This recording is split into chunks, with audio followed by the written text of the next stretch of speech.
Welcome back to Coach Speak with Erik DeRoo. In today's episode, we're going to be talking about the top 3 things that I look for in shooting guards. So day 2 of recruiting means day 2 of positions.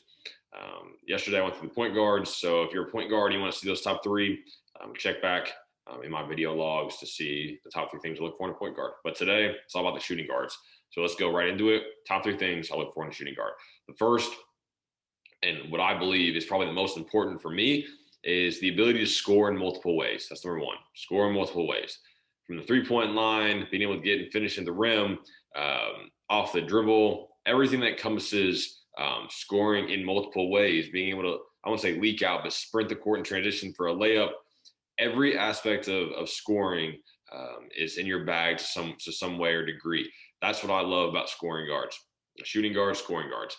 You need to be able to put the ball in the hole in multiple ways. If you can only shoot 3-point shots, teams can figure out how to defend you. If you can only drive and you can't shoot threes, teams can figure out how to defend you. If you can't score off a ball screen, teams are just going to go under and meet you on the other side. You have to be able to score in multiple ways to be an elite shooting guard, especially at the Division I level. And so that's what I look for first and foremost. The second, be an elite 3-point shooter. So the second piece on top of the first is another scoring piece, elite 3-point shooting. Coach K has talked about it a ton. A lot of NBA coaches talk about it a ton.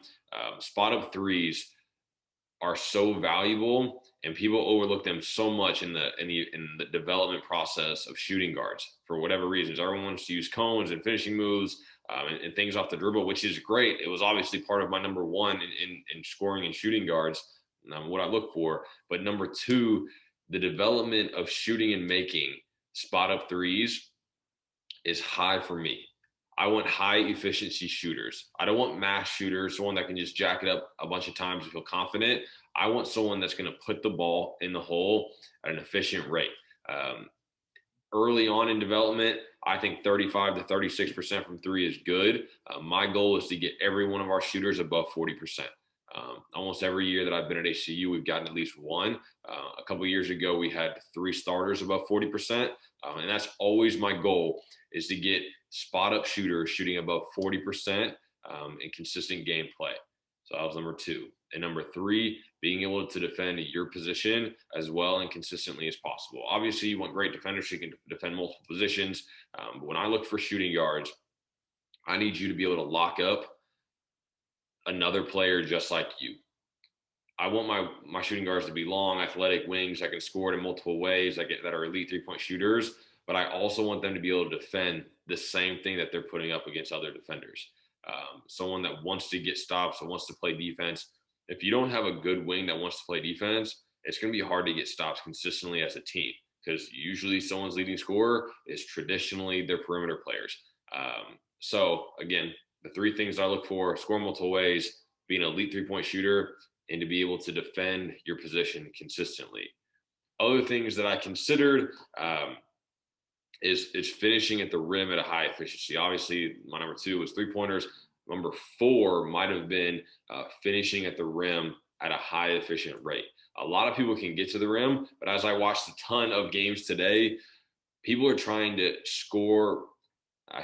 People are trying to get fouled before they're trying to get scored when attacking the rim.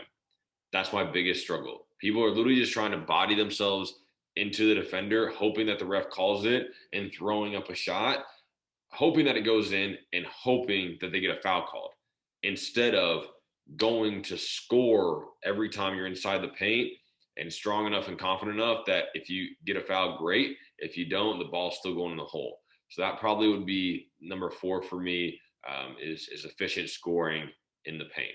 Maybe number 5 might be passing and/or the ability to create shots for other people. Because again, if the ball's in your hand a ton as a perimeter player, if you're driving to the paint to go look to score and you don't have a great option, I want to be able to kick and make the right read. But again, top 3 things I look for: score multiple ways, efficient 3-point shooting, elite 3-point shooting, and third is to be able to defend your position consistently. Thanks for watching Coach Speak with Erik DeRoo.